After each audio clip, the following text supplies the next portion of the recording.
channeling the spell. This is going to be a Fire Raga. It doesn't kill somehow, and it kills Naiads to land a kill. Oh my god! Here, apparently not, because she is going for the back line. This is instant casting. Might have a chance. It is it. What is up, everybody? Welcome back to the WDL. My name is Kason. This is the Season 4 semifinals of the Wezette League. And today, we are going to find out who our final two participants for the Season 5 Champions League will be, and who will be the grand finalists to ultimately be competing for the Wezette Cup trophy and ultimately trying to earn that Discord title. It's going to be a good one, guys. We've got two best of threes, and I'm really excited to get into it. To kick things off, we are going to start off with the series, the 1 seed versus the 5 seed, Maraxus versus Methel.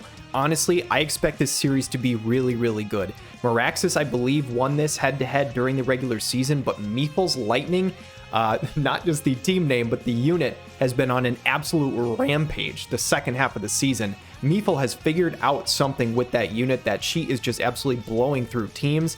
And does Maraxus have an answer for it? That is ultimately the question. Maraxus comes in as the 1 seed, but I expect this series to be very, very close, and I think it should be ultimately really, really good. Isvar versus Greatness as well should be a very juicy matchup. Greatness has been having a lot of success with the Axe team. He is the exact same Axe team that Maverick has in the Champions League, and we've seen how much success he has had with that team. And on the same side for Isvar, though, he has a very good unit in Elda, King of the Lions, who he has been riding to success all season long. So who is going to get the better end of these series is anybody's guess. I'm excited to get into them. Without further ado, guys, let's check out the fights.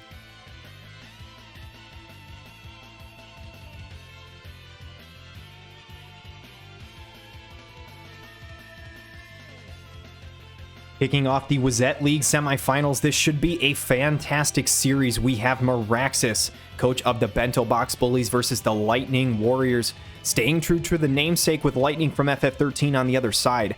Tifa immediately coming in with the courage, the hate down being utilized by the Etra, and this is a full fist team on the side of Maraxus, and it is a Lightning FF13 team utilized by Methel. We've seen this team many times. The Eldira Limit Break, the Keen Blade, and Lightning popping the hell off. Is Maraxus able to withstand that damage? That is the question.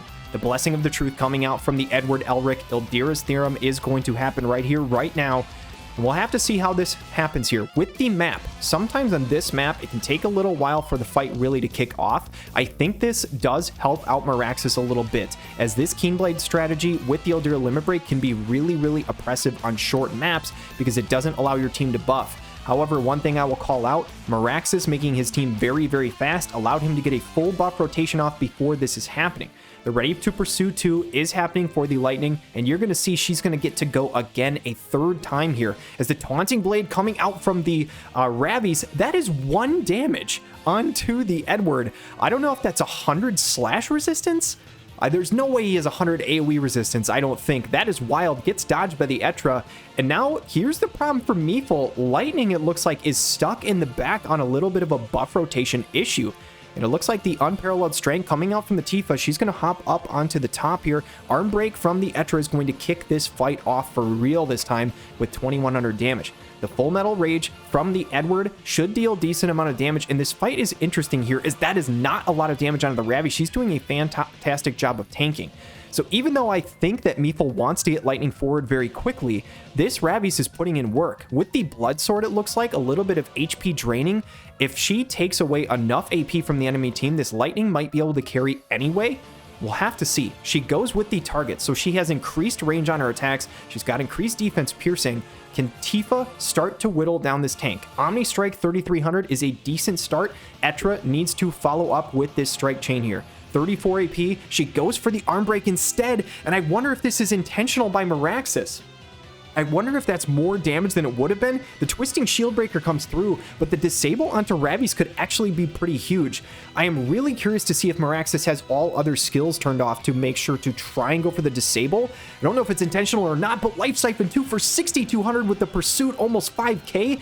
Edward, if his HP, oh my goodness, I can't talk. If that HP bar wasn't so crazy, he would be down for the count already. He does manage to withstand, though. The Omni Strike takes out the tank. Maraxus at a 3v2 advantage, but that Lightning is no joke. However, the Chakra from Etra coming in clutch, and that might be the other reason he has the range skills turned off from Etra, maybe trying to get some chakra going. The miss from the Ildira. This is an evasive Tifa, and that is an issue here for Methel. It looks like Ildira doesn't know what the hell to do at the moment. There's no healing to be had, so she just goes for a hit and misses, but the life siphon too, and it looks like there's no more follow-up. And this was the issue with the buff rotation. Now that the follow-up has expired, Edward Elric is going to survive another turn. He would not have if she was able to enter the fight sooner. Fists of Frenzy and coming in for 2,500 is good damage, but do not count this lightning team for Methel out. Ildira, I thought would have went for a heal, goes for the standard attack instead. She has a really weird AI. I think you have to be pretty low to proc a heal. Maybe not low enough here as the wall breaker comes through and lands the double kill. Lightning from FF13 doesn't get another opportunity to attack, and Maraxus is going to pick up the game 1 victory here. So a couple of really huge things here in this fight, you guys. First of all, the disable onto Ravi's was actually fairly important, I think. Just preventing her from buying more time, getting more lifesteal off, more AoE damage on the party. I mean, you saw how low the HP bar was on Edward. That might have made a difference at some point. I'm not entirely sure, although he was taking like 1 damage from Ravi, so maybe not. But the honestly, positioning was the biggest thing in this fight. The fact that Maraxus was able to stay back for a while and basically buy time to allow or to make it so that Lightning had to buff over and over again, she really only got 1 good follow-up attack off, and that is where a lot of her damage comes through. So I'm really curious to see what Methel changes in game number 2 if he goes with Lightning FF13 again, to see what he can do differently. Heading into game number 2, and Methel is running the same team. I'm curious to see what he changes here. My imagining is probably just positioning, I would think, as the Relentless Assault comes out from the Lightning here. But this is a full team switch up coming out from Maraxus. The charge formation alongside with the Velm, this is actually pretty smart coming out from Maraxus here. Getting CT up to allow Charlotte to get forward with the attract wall. Vel is here for support. The charge formation helps because when you're doing these double CT things on the other side of the field, it allows your team to at least get your buffs off quickly. That's really important considering that now Velis is making sure to get his haste on. So I don't know if that's the reason that Maraxus is running Velm, maybe just thinking that the Pierce team could put in work. We'll have to see. The Ildira Limit Break comes out, the Keen Blade is here as well, which means this team from Methel is about to just go crazy over these next couple turns. The Pinch Anchor is a really interesting TMR usage. I don't remember. Is that Joker's TMR, I want to say? I'm not 100% sure of that. I think it is. The Stars of Swiftness coming out from the Velis as Lightning is ready with her follow-up. And this positioning, I think, is better than last time. Lightning now is in a spot where if she Relentless Assaults again, she's going to do it already next to the Ildira and then move forward. The Hasted Charlotte is going to enter the fray as well. Velis should have plenty of support. Now, the big question for me is Velis more offensive in this build, or are they strictly relying on Velm to deal the damage? Because I don't know if Velm is going to be enough. And can Velis actually survive this damage from Lightning to get meaningful heals off is the big question for me here. So Ildira completely out of buffs, and this fight should finally kick off here in a moment. The Hasted full team here from Maraxus, though. We've seen his Velis put in work all season. The Blade Bash right away is pretty massive. That's a lot of value considering the fact that not only Charlotte can't attack, she also can't move to get in position to tank damage. Sub-Zero for 5,300 is a really good start from maybe an offensive Velis. I'm not entirely sure here. Charlotte's going to lose her return, essentially. Velm going to follow up with a Night Hunter for 7,100. That is really good. And you do wonder, if Charlotte was able to attack, maybe this Ravis would be down for the count. With the Pursuit, that Charlotte tanked that damage very, very well. The 40% Protect looking very, very valuable here. So probably a good call from Maraxus on bringing her here. And what is she going to go for next? She's got tons of AP, Lightning Strike for 3k, and that pretty much confirms that Velm would have been able to land that kill, so that Blade Bash looking important here for the Methel. Velis, can he take out this Ravis, or does he go for a heal? It's going to be the Sub-Zero. So Ravis is down to her Courage. That would have been procced sooner, but the Blade Bash looking massive. 3v2 advantage here still for Maraxus, though. On the precipice of making the grand finals, he needs to win this battle, but Lightning from FF13, Life Siphon 2 just one-shots the Velis, doesn't even need the follow-up. The Pursuit comes in for 1,600 and 5k on the Velm. Oh my goodness, this unit is bananas. Ildira next. Is she going to go into attack mode? No, she has no attacks turned on. She just walks right next to the lightning here. The Terra Slash is going to miss. It looks like the accuracy is not enough, and Velm would have to one-shot both of these units to have a chance. I don't think she has it in her. Night Hunter does a really good chunk, but lightning is about to put these two units down. Ildira not quite in range to deal some healing. This Ildira is having issues on this map. I don't know what's going on. I don't know if the HP bar is just not low enough for a heal, but it doesn't matter as this lightning is saying, I can carry this team damn well by myself. Charlotte with the standard attack is just going to buy a little time, but that is delaying the inevitable here. And Methel with this lightning FF13 has been absolutely crushing teams all season. As honestly, the second half of the season especially realized a wonderful strategy with the Ildira Limit Break, Keen Blade, Lightning combo. It's just so oppressive. It's really, really hard to deal with. And now the question is for Maraxus, how does he answer? I think the game number 1 win was more so along the positioning. If Methel can figure that out for game number 3, I think he could very easily win this series in an upset. So this game 3 should be really entertaining. I'm excited to see who pulls it off. All right, guys, the final fight of this series, Bento Box Bullies versus Lightning Warriors. It is the full strike team again from Maraxus this time. This time, though, positioning is a bit different. Saintly Wall coming across from the Tifa. Methel, is he able to get this turn rotation right? Relentless Assault comes out, gets some AP for the Lightning. That agility up is always really nice. The Automail's Crux for the Edward. He is ready to dispel. He's ready to get AP restore. He's walking straight forward. And this is interesting here. Maraxus, with that movement from Etra, it looks like he is trying to get forward as quickly as possible, actually. Maybe trying to make it so that he can't get his full buff rotation off. And interestingly enough, on the side of Methel, instead of Ildira, is going with the more the merrier. It looks like Methel, I think, has been struggling with the Ildira, so does not have the limit break to up the CT. Goes with more. The Life Siphon 2 from Lightning is a ton of damage, but she never went for her follow-up. And with this bait by the Etra, this could be massive for Maraxus here. The more the merrier is going to start channeling something. I don't know if this is damage or not, whether or not that Etra is in range, but this Ravi's, it's really awkward, is in the backline at the moment. The Unparalleled Strength comes out from the Tifa, going to get some more damage online, and this is a quicken. Okay, this positioning is not bad at all anymore. Methel is a genius. I am silly. Taunting Blade comes out, not a lot of damage, does increase the hate though, but now Ravi's is in a decent spot. However, Edward has a massive AoE. The Wall Breaker's gonna hit all 3 units. Etra, can she follow up with an AoE? The answer is probably not. She really doesn't have much. Fists of Frenzy and coming out for 1700, and Lightning needs to pop the hell off here to have a chance. She has no follow-up, but Life Siphon 2 is really good damage, and More the Merrier is up next. If she can nuke these 2 units, Methel might still be able to steal this game away. This is going to be a limit break. This could deal really good damage. How much are we going to see on these 2 win units? The Tifa is going to drop. Edward is low. Edward needs to find a kill on Lightning right now, or this game is over. He needs to probably double kill, to be honest, to win this fight. Wallbreaker is coming through. It lands the double kill. The Ravi's is the only one alive. However, this fight is not over. Etra is sitting with 21 AP. She needs to kill the tank. 1100 damage is not enough. And now the question is, does Ravi's have enough damage? She did very little to Edward in game number 1. Blinding Cross comes through. It is a little bit, but she is drain tanking. Edward is slowly losing AP. He's got 41 left. This Full Metal Rage limit break needs to deal a ton. Otherwise, Ravi's might be able to tank through 3,600 damage. I don't think there was a defense break there. The debuff resistance looking on point for Methel's Ravi's. Fist of Frenzy comes in for 3k. Procs the Courage. Can Ravi's double kill right now? These HP bars are low. If she can pull it off, the Blinding Cross comes through. It's just barely not enough to kill either unit, which means Edward is going to be able to seal the deal here and win this very, very close game 3.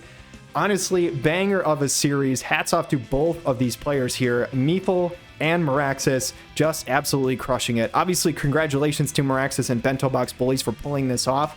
But Methel gave Maraxus a handful. Basically, give him a run for his money. I mean, more than I think anybody has throughout the regular season. Maraxus has pretty much been dominating people, and this series was insanely close. So I have nothing but good things to say by both of these players in this series. Super, super entertaining. And let's head into the next one.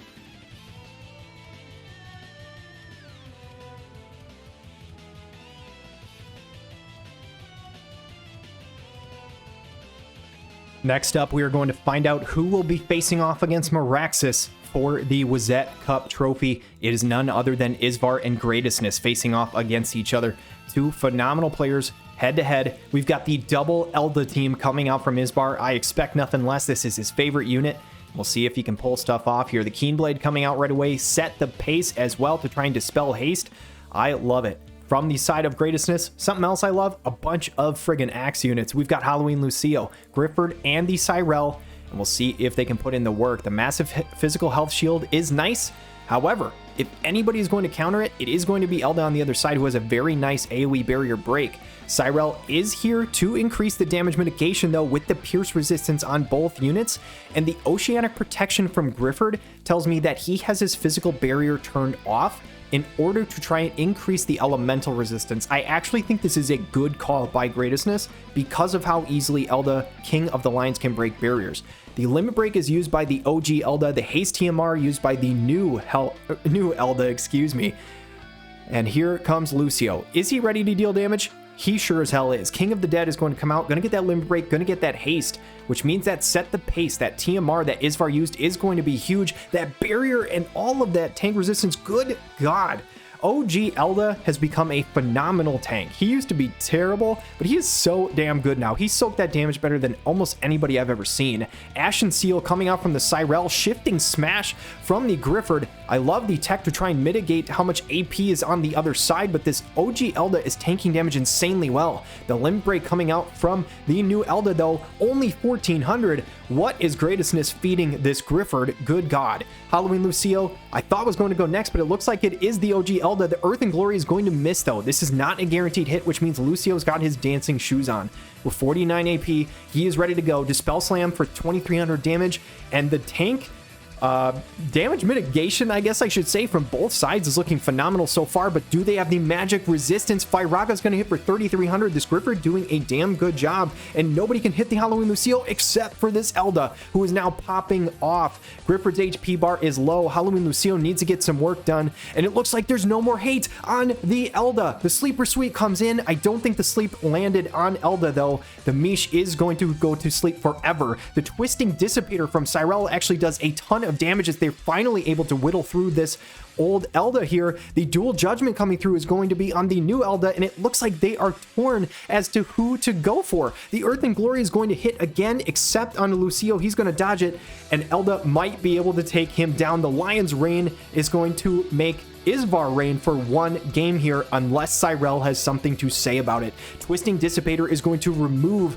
the OG, and it is now down to a 1v1, but it is a brand new super OP UR unit versus an older MR. However, the AP war, Cyrell is winning at the moment. Disrupting Axe Throw for 2100, also going to lower that defense piercing. Is there any chance in hell that Cyrell can pull this off? 1900 damage is not a ton. Cyrell's going to get another opportunity. If she can live one more hit and deal a lot, maybe, just maybe, but that standard attack is not enough.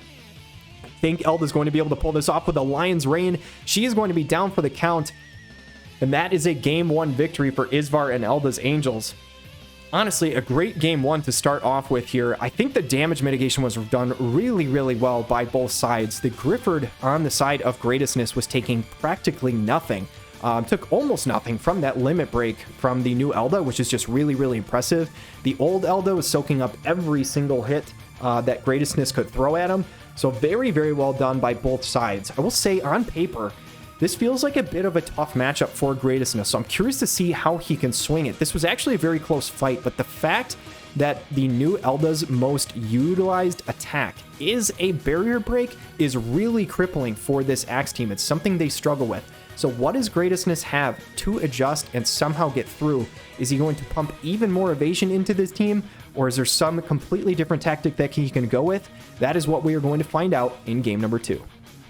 Game number 2 of this series here. Can Greatness bring it to a game 3? Isvar is running the exact same team that he brought last time. Greatness is going to switch it up completely. I actually like this idea here, as I'm not sure if the Axe team is going to be the answer to this Pierce team? And he says, you know what? I'm going to match your Pierce team with my own. It worked for Gorokin in the regular season. Maybe it can work for Greatness here. The Win Veritas TMR is utilized right away. I think that is a very smart option. I know players don't like to utilize it, but it's very good into this new Elda. The Keen Blade is going to happen here.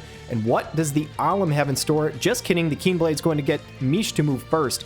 And this is the exact same turn rotation coming out from Isvar. If he says, hey, it ain't broke, don't fix it, let's see if you have an answer to it. The Alum is going to match Keen Blade for Keen Blade, which means both players are in very similar wavelengths at the moment. War Maiden's Pride coming out from Glaciella. This gives her so many amazing options. And Oberon Heinler, I will say, at this point, a bit of an older unit, but with some of his upgrades, especially his Limit Break upgrade, can really put in some work. So I'm curious to see what he can do. Dragon's Kin going to come out with the Protect, could be useful. And the Store here for Elda Leona, so he does not go for the Limit Break here. So this is interesting. I can't imagine Isvar has that turned off. I think that is because Store has really weird AI, but it looks like Elda opted for that instead of the Limit Break. So there's not hate, I don't think, on this Elda, unless he has Bowtie or something. But however, the big old HP shield is on the new Elda. So we'll have to see. This new Elda is just as much of a tank as him almost, so we'll have to see. But these units are all stacked up for a giant Limit Break from Oberon. He's going to jump up into the skies, but Misha is going to dodge it like Neo. And I wonder if this reflex is going to matter at all here. How much damage is it going to do? It doesn't get through the barrier of the new Elda. I think it hit him. It just didn't do any damage. Barely tickled the old Elda, but that reflex is huge because it keeps Misha alive. And it looks like this Alum is going to try and finish off the Mish, try and finish what Oberon started, but Mish is going to move out of the way, going to start attacking. The Abyssal Mire is going to come through, and that is a ton of damage onto the Oberon. Kills the Oberon, the Dispelling Jump comes through, and that reflex is looking massive right now, as Oberon really didn't get a chance to do what he normally would. It looks like if we must fall foul to the gods, I think that is what it's called. The Limit Break from the Elda comes out. Alum honestly tanking that insanely well here. Can these double Pierce units somehow turn the tide? The Piercing Vengeance comes through and Alum is going to drop. And Glaciella Wezette is a fantastic unit, but does she have a 1v2 in the cards? That's going to be really damn tough. She does go for the Limit Break. This has gotten a lot of really good upgrades.